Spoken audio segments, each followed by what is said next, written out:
A dangerous and relentless winter pattern is taking hold across the eastern United States, and this is going to bring multiple rounds of snow, brutally cold temperatures, and travel conditions that range from difficult to impossible. We are dealing with clipper after clipper diving out of Canada, with systems coming every 24 to 36 hours, bringing snow to the same areas over and over. The Midwest, Ohio Valley, and Appalachians have been getting pounded all week, and it is not stopping. Lake effect snow has been absolutely relentless downwind of the Great Lakes, with some areas already measuring over 2 feet, and more is coming. The coldest air of the season is locked in place, with temperatures running 20 to 30 degrees below average, and wind chills in some areas dropping below -30 degrees. And the biggest question is Saturday night into Sunday, where a coastal low could develop, bringing heavy snow from DC to Boston, but models disagree on this significantly. So in today's forecast, we are going to break down exactly what you need to know about this pattern, walk through each clipper system, and when it impacts you, show you where the lake effect snow is most impressive, explain how cold it is and how long it stays cold, and discuss that uncertain coastal development Saturday night. Let me start with the big picture, because understanding the pattern helps explain everything. We have a massive ridge locked over the western United States. This ridge is not moving. When you have high pressure that's strong out west, it forces the jet stream to buckle dramatically over the east, creating a deep trough. That trough is like a pipeline for Arctic air straight from Canada into the United States. Each clipper taps into that Arctic air and brings it south. Behind each system, high pressure builds in from Canada, reinforcing the cold. So we never warm up. The temperature stays persistently below average, day after day. The jet stream winds are screaming at over 100 miles per hour at 30,000 feet. That is why these clippers move so fast. But even though each system moves quickly, they keep coming one after another. You get 3 inches from one system, 4 inches from another, 5 inches from the next one, and suddenly, you have a foot of snow, even though no single storm was that impressive. Now let me get into Thursday, December 11th, because this is one of the coldest mornings of the season. Fargo, North Dakota, is waking up to -10 to -14 degrees. Bismarck around -8 degrees. International Falls, Minnesota is one of the coldest spots at -14 to -16 degrees. Minneapolis is starting the day around 5 to 8 degrees. Duluth near 0 degrees. Green Bay, Wisconsin around 3 degrees. Milwaukee near 7 degrees. Chicago is around 10 to 12 degrees. Detroit near 14 degrees. Indianapolis around 13 degrees. Columbus, Ohio near 16 degrees. Pittsburgh around 18 degrees.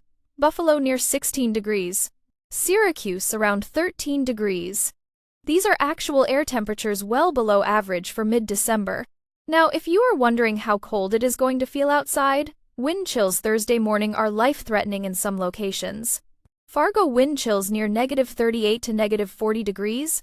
This is extremely dangerous, where frostbite can occur in under 10 minutes. International Falls wind chills could be as low as -42 to -46 degrees. Bemidji wind chills near -34. Minneapolis wind chills around -15 to -18. Duluth wind chills near -22 to -26. Green Bay wind chills near -16. Milwaukee wind chills around -10. Chicago wind chills near -6 to -10. Detroit wind chills around 2 degrees. Indianapolis wind chills near 0 to 2 degrees. Buffalo wind chills around 4 degrees. Syracuse wind chills near 0 to 2 degrees. If you need to be outside Thursday morning in areas with wind chills below -20, this is serious. Cover all exposed skin. Wear layers. Limit outdoor time to just minutes if possible. Check on elderly neighbors. Make sure heating systems are working. Bring pets inside. This cold can be deadly if you are not prepared. Now, let me talk about the lake effect snow, because this setup is incredible. We have Arctic air flowing over relatively warm lake waters. Lake Superior is around 35 to 40 degrees. Lake Michigan, 38 to 43 degrees. Lake Erie, 35 to 40 degrees. When air that is 10 to 15 degrees flows over water that is 35 to 40 degrees, you create massive instability, and that generates these intense snow bands. Downwind of Lake Superior, Marquette has already measured 20 to 24 inches since Tuesday, with heavy snow still falling. Houghton has seen 22 to 26 inches. Some locations in the Huron Mountains have picked up over 2 feet. Snowfall rates in the most intense bands have been 1 to 2 inches per hour consistently, with bursts to 3 inches per hour, creating whiteout conditions. Downwind of Lake Michigan, Muskegon has seen 14 to 18 inches. Grand Rapids 10 to 14 inches, South Bend 8 to 12 inches. These bands have been persistent for over 48 hours. Downwind of Lake Erie, Buffalo has measured 16 to 22 inches in the southern suburbs where the band locked in. Orchard Park has 18 to 24 inches. Hamburg 17 to 22 inches. Erie, Pennsylvania has picked up 14 to 18 inches and counting. Downwind of Lake Ontario, this is where the most extreme totals are happening. Watertown has measured 18 to 24 inches. Some locations in the Tug Hill Plateau have picked up 26 to 32 inches. Parrish, New York has measured 28 to 34 inches. These are exceptional totals. Oswego has seen 16 to 22 inches. Syracuse has picked up 14 to 18 inches in the favored areas. Keep in mind this lake effect continues through Thursday, all day Friday, and into Saturday morning. By the time winds shift Saturday afternoon, some locations could have total accumulations exceeding 30 inches just from lake effect alone. Now let me walk you through the clipper systems. By late Thursday night into early Friday morning, another clipper drops southeast out of the Dakotas. This one takes a southern track diving into the Appalachians. Picture here is Friday afternoon around 2 p.m. Heavy snow is falling from Louisville through Lexington into Charleston, West Virginia, and down through Roanoke, Virginia. Charleston, West Virginia is looking at 5 to 8 inches Friday. Roanoke could see 6 to 9 inches. Beckley 4 to 7 inches. Lexington, Kentucky 3 to 6 inches. Even Asheville, North Carolina could pick up 3 to 5 inches. I want to remind you this is the third or fourth system to hit this area this week. Charleston by Saturday morning could have 25 to 30 inches total from all systems combined. Roanoke could have 20 to 25 inches total. These are very significant multi-day accumulations. While that Friday system wraps up, another clipper is already taking shape in Montana. By Saturday morning around 9 a.m., that system is bringing snow into Iowa. By noon Saturday, Chicago is seeing snow. By 2 p.m. Saturday afternoon, Indianapolis is getting hit. By 4 p.m., Columbus and Dayton have snow. By 7 p.m. Saturday evening, Pittsburgh is seeing snow. Des Moines is looking at 3 to 6 inches Saturday. Chicago 3 to 5 inches. Indianapolis could see 4 to 7 inches. I think this could be on the higher end. Columbus 3 to 6 inches. Dayton 3 to 5 inches. Pittsburgh 3 to 6 inches Saturday evening. Now here is where the forecast gets really interesting, and this is where we have the most uncertainty. By Saturday evening into Saturday night, this clipper begins to interact with moisture from the south. If the two pieces of energy phase together, we get a coastal low developing. If they do not phase well, the system stays weak and moves offshore.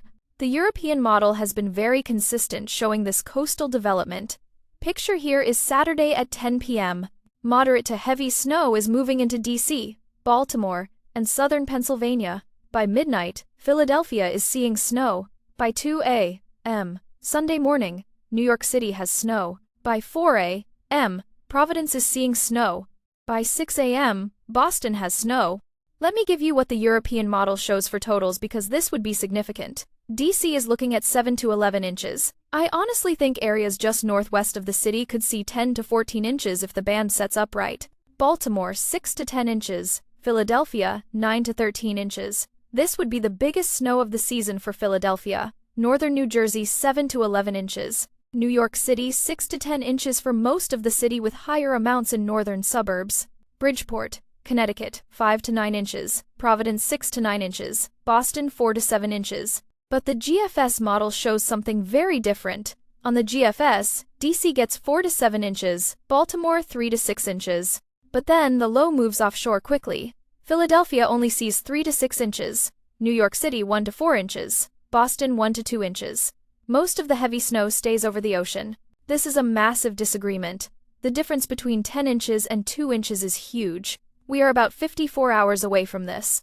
I want to remind you, the European model has handled this pattern better all week. It has been more consistent. That gives me slightly more confidence in the European solution, but I am not ready to lock in on that yet. If you live anywhere from DC to Boston, you must monitor this forecast Friday evening and Saturday. Check for updates frequently. This could be a significant snow event, or it could be minor depending on which model is correct. If you have travel plans Sunday, have backup options ready. Now let me break this down by region.